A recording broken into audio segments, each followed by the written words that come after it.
உங்களுக்காக எழுதப்பட்டது உங்களுக்கு எப்போ சீக்கிரம் நடந்து முடியும்னா மனம் ஒருநிலைப்படும் போது தான் நடக்கும், ஃபோக்கஸ் பண்ணும்போது தான் நடக்கும்.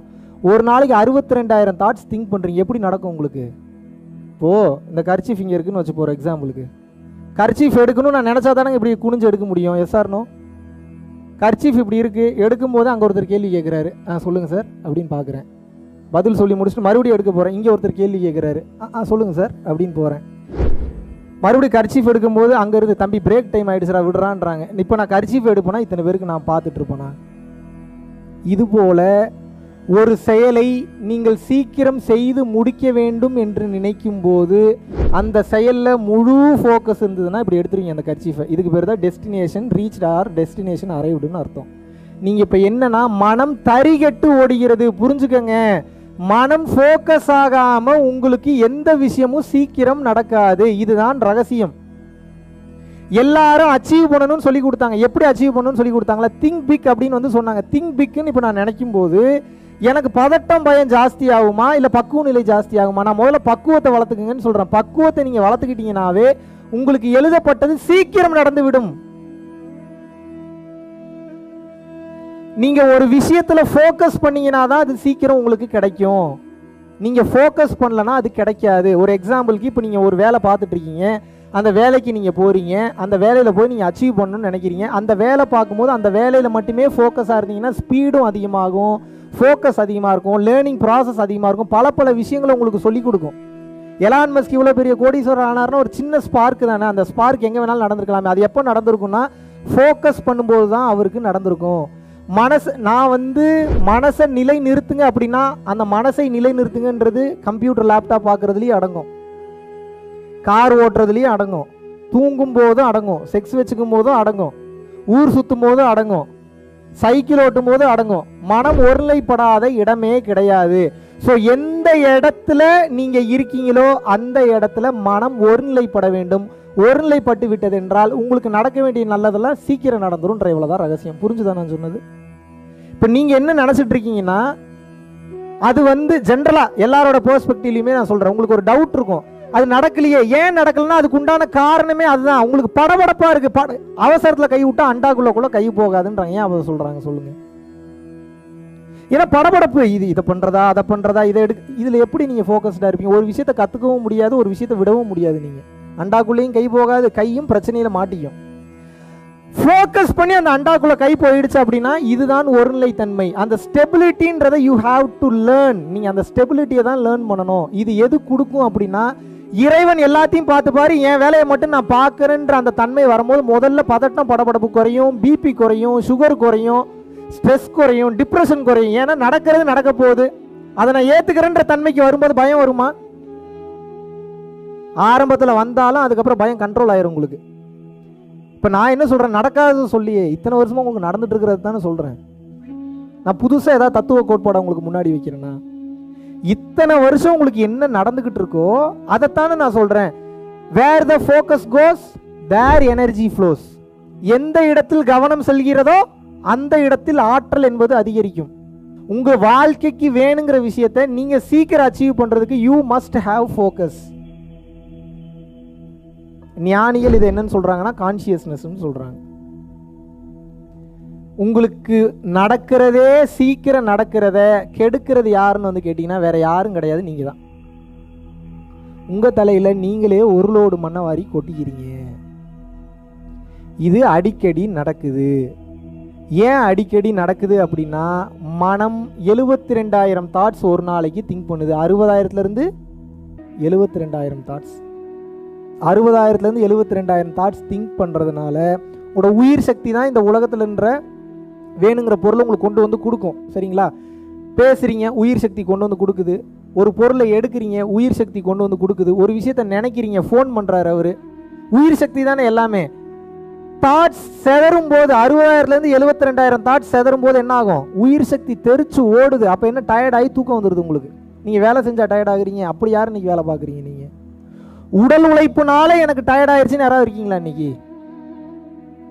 நம்ம அப்படியே தான் மரம் வெட்டி முறிக்கிற வேலை தான் பண்ணுறோமாங்க, இல்லை 4 கிலோமீட்டர் தூக்கிட்டு போய் வேற ஒரு இடத்துல பொருளை வைக்கக்கூடிய வேலை ஏதாவது பண்ணுறோமாங்க? அப்படி ஏதாவது பண்ணுறோமா? அப்போ எதனால உங்களுக்கு தூக்கம் வருது? டயர்ட் ஆயிடுறீங்க, யோசிச்சு டயர்ட் ஆயிடுறீங்க. இப்போ நாங்கள் என்ன சொல்கிறோம் அப்படின்னா, நடக்கிறது தான் நடக்க போகுது, ஏன் என் உயிர் சக்தியை வேஸ்ட் பண்ணுறேன்னு கேட்குறேன். வேறு ஒன்றுமே கிடையாது. புரியுதா புரியலையா நான் சொல்கிறது? இப்போ இந்த உயிர் சக்தி சேமித்து வைக்கப்படும் போது என்ன ஆகும்னா, தேவையில்லாமல் தாட் செதறாது, மனம் ஒருநிலைப்படும். மனம் ஒருநிலைப்படும் போது எனர்ஜி கெயின் ஆகிக்கிட்டே இருக்கும், தூக்கம் அதிகமாக வராது. ஏன்னா தூக்கம் எதுக்காக வருதுன்னா, மனமற்ற நிலைக்கு போகும்போது, தூங்கும்போது மனம் இல்லைல்ல. அப்படியும் ஒரு சில பேருக்கு கனவுன்ற பேரில் மனம் ஓடுது. இன்னும் டீப் ஸ்லீப் போகிறவங்களுக்குலாம் மனம்ன்றது ஓடல. மனம்ன்றது ஓடாத போது என்ன ஆகுது, பிரபஞ்ச சக்தி உங்களுக்குள் செலுத்தப்படுகிறது. ஏன்னா இழந்துட்டீங்க, உங்கள் எனர்ஜி இழந்துட்டீங்க. உங்கள் எனர்ஜி இழந்ததுனால மறுபடியும் பிரபஞ்ச சக்தி உள்ளே போகாமல் அடுத்த நாள் வேலைக்கு உண்டான சக்தி உங்களுக்கு கிடையாது. எவ்வளோ சாப்பிட்டீங்கன்னாலும் தூங்காமல் இருக்க முடியுமா உங்களால்? ஒரு 10 நாள் தூங்காமல் நீங்கள் வேலை பார்த்து தண்ணி குடிங்க, சாப்பாடு சாப்பிடுங்க, உங்களுக்கு வேணுங்கிற எல்லாமே எடுத்துக்கங்க, தூங்காமல் மட்டும் இருக்க முடியுமா உங்களால்? பைத்தியம் பிடிச்ச மாதிரி ஆயிரும், உயிரே போனாலும் போயிருங்க. ஏன்னா உலக இயக்கத்தில் இருக்கும்போது உங்களது ஆற்றல் வீணாகி கொண்டே இருக்கிறது. மனமற்ற நிலைக்கு போகும்போது தான் ஆற்றல் மறுபடியும் கெயின் பண்ணுவீங்க. அதுதான் இந்த தூக்கம் உங்களுக்கு கொடுத்துட்டு இருக்கு. புரியுதா நான் சொல்கிறது? இப்போ நீங்கள் என்ன பண்ணணும் அப்படின்னு வந்து கேட்டிங்கன்னா, தூங்கி தான் எனர்ஜி ஏற்றுன்றது இல்லாமல் எந்த வேலையை செய்யும்போது அதை நான் ஃபோக்கஸாக பண்ணும்போது எனக்கு எனர்ஜி லாஸ் ஆகாது, அப்போயே கெயின் பண்ணிடுவீங்க. நீங்கள் இந்த வித்தையை கற்றுக்கங்கன்னு சொல்கிறேன். இந்த கலையை நீங்கள் கற்றுக்கங்கன்னு சொல்கிறேன். இந்த கலையை நீங்கள் கற்றுக்கலை அப்படின்னா இன்னும் ஏகப்பட்ட பிரச்சனைகளுக்கு உள்ளாக்கப்படுவீர்கள். எனக்கு புரியுது, உங்களுக்கு பணம் தேவை இருக்குது, எனக்கு தெரியுது. நான் பணம் வேணான்னு சொன்னேன்னா உங்களை சம்பாதிங்கன்னு தானே சொல்கிறேன். இன்னும் நீ உயர்ந்த கட்ட நிலைகளுக்கு போகணும். எல்லாரும் வந்து சாமியாராக ஆக முடியாது. எல்லாரும் சாமியார் ஆகிட்டாலும் நடிக்கலாமே தவிர அப்படிலாம் இருக்க முடியாது. அப்போ நீங்கள் என்ன பண்ணணும் அப்படின்னா, மனம் ஒருநிலைப்படும் போது உங்களுக்காக விதிக்கப்பட்ட வேலை எதுன்றது உங்களுக்கு அப்போ தான் தெரிய வரும். அப்போ தான் இந்த கேம்லேருந்து நீங்கள் எக்ஸிட் ஆக முடியும். நீங்கள் நினச்சிக்கிட்டு இருக்கீங்க பொருள் தன்மையில், பணத்தன்மையில் நான் எதையாவது அடைஞ்சிடணும்னு நினைக்கிறீங்க. அதை அடைஞ்சாலும் உங்களுக்கு சந்தோஷம் கிடைக்காதுங்க. புரிஞ்சுக்குங்க, மறுபடியும் மனம் ஓட ஆரம்பிச்சிருங்க. இப்போ நீங்கள் எந்த வித்தையை கற்றுக்கணும் அப்படின்னா, நித்தியமும் ஆனந்தமாக இருக்கக்கூடிய அந்த கலையை நீங்கள் கற்றுக்கொள்ள வேண்டும். அந்த கலையை நீங்கள் டெய்லியும் ப்ராக்டிஸ் பண்ணணும். ஒரு வேலைக்கு போகிறீங்க, ஒரு ஐடி கம்பெனிக்கு வேலைக்கு போகிறீங்க. ஒரு ஐடி கம்பெனிக்கு வேலைக்கு போகும்போது இதுதான் உனக்கு ட்ரைனிங், நீ 6 மாதம் 7 மாதம் பண்ணி ஆகணும்னா ப்ராக்டிஸ் பண்ணுறீங்களா இல்லையா?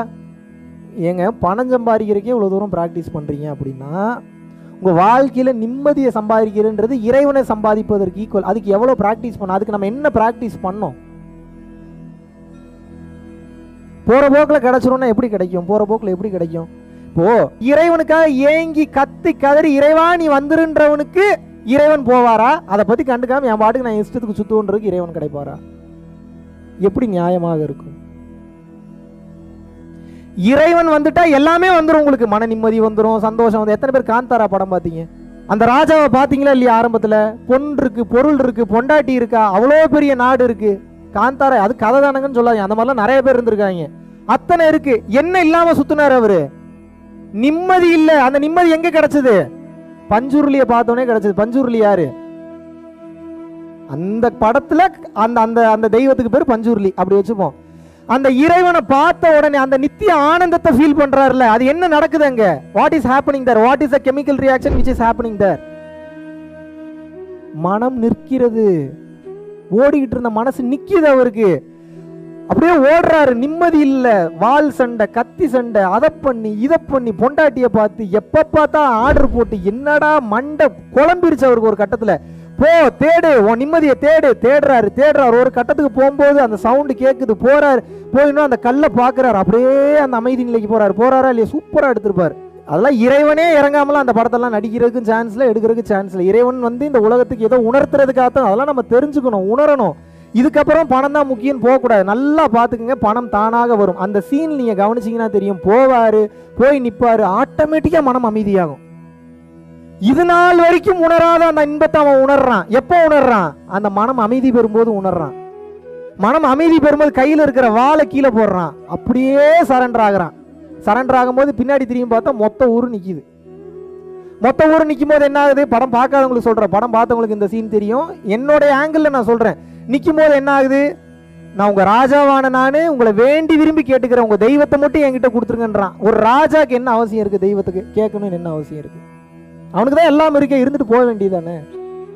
ஏன் தெய்வத்தை கேட்குறான்? இறைவன் என்றால் நிம்மதி என்று பொருள். அவனுக்கு அந்த நிம்மதி இல்லை. கொடுத்துருங்கடா, தயவு செஞ்சு உன் தெய்வத்தை கொடுத்துருங்கடா. உடனே அவன் பாருங்க, நீ எதை வேணாலும் கேளு கொடுத்துட்றேன், என் தெய்வத்தை மட்டும் கேட்க. அங்க வச்சிருக்கான் டயலாக், எப்படி வச்சிருக்கான் பாருங்க.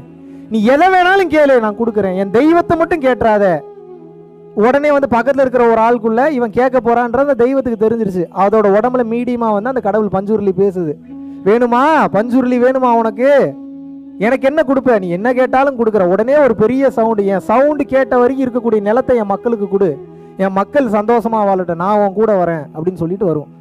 அதுக்கப்புறம் அந்த ராஜாவோட மனநிலை, சந்தோஷம் எந்த அளவுக்கு இருந்ததா இல்லையா?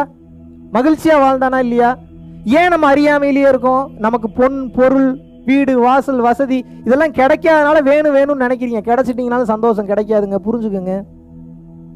ஒரே ஒரு குடிசை வீட்டில் கூரை வீட்டில் இருந்தாலும் மகிழ்ச்சியாக நிம்மதியாக வாழலாம், உங்களால் முடியும். மனம் அதற்கு பக்குவம் பெற வேண்டும். அதுக்காக உங்களை வீடு வாங்க மாட்டீங்கன்னு சொல்லலை, கார் வாங்க மாட்டீங்கன்னு சொல்லலை, கல்யாணம் பண்ண மாட்டீங்கன்னு சொல்லலை, குழந்தை பெற்றுக்க மாட்டீங்கன்னு சொல்லலை. இது எதையுமே நான் சொல்ல. நான் சொல்கிறது என்னென்னா, இதெல்லாம் உங்களுக்கு சீக்கிரம் நடக்கணும்னாவே அதுக்கு முதல்ல மனசு அமைதி பெறணுன்றேன். இதுதான் ரகசியம். இப்போ புரிஞ்சுதான் நான் சொன்னது?